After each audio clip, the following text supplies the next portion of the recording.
I recently watched a video of an old news report that came up on my feed.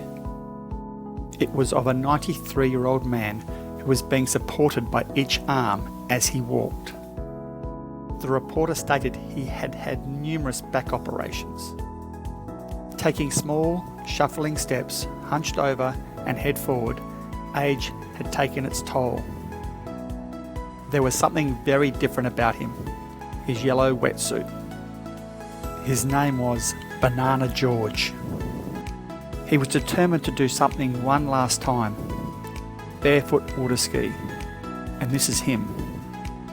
The ride only lasted a few seconds, but there was a photo of him with the biggest smile. Obviously not this photo. In that moment, he was content and fully fulfilled with joy and happiness. At the end of the clip, Banana George said two things. The first, which I loved, was, "I'm not growing older, I'm growing bolder." But the second thing he said, I thought, was profound. I don't wait for things to happen, I make them happen. I look back at my 30-year struggle with depression. Initially, I did try and deal with my issues and make it happen. And I had faced my fears and dealt with my past to a point, but I was never fully clear of it. I never fully got over it. I never fully understood it. I never really, truly dealt with it.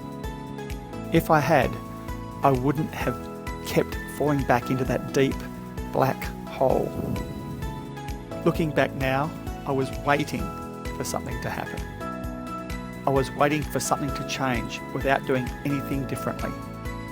The definition of insanity is doing the same thing over again, expecting different results.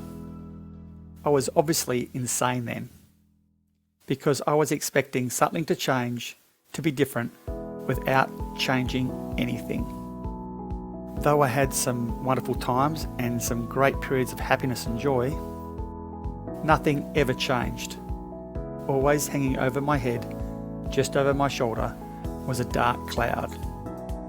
It was always there. And then suddenly it would hit me and a darkness storm would continue just like it had never left.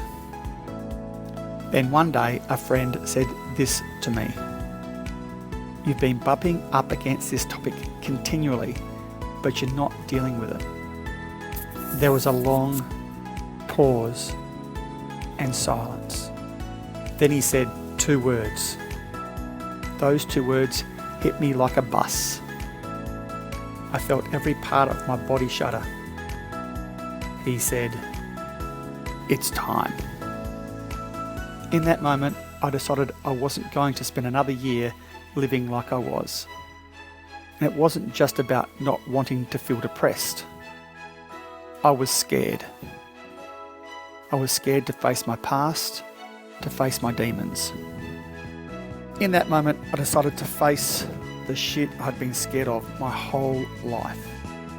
Just like Banana George, I decided I was going to make it happen. I found a workshop, faced my demons, and it was the scariest thing I had ever done. But the benefit on the other side was the biggest reward I would ever know. Now I am not afraid of my past. I am not embarrassed about what happened to me. I am not ashamed, and I don't live in fear. And for the first time in my life, I found a different love. And it was an unfamiliar love. I finally loved myself. And that was the game changer. So if you are where I was, if you keep doing the same thing over and over again, and you are struggling, and nothing has changed, then you need to make it happen, because it's time. Don't waste another day. The momentum revolution run by men, for men, and changing lives together. This is me, Dr. Brett.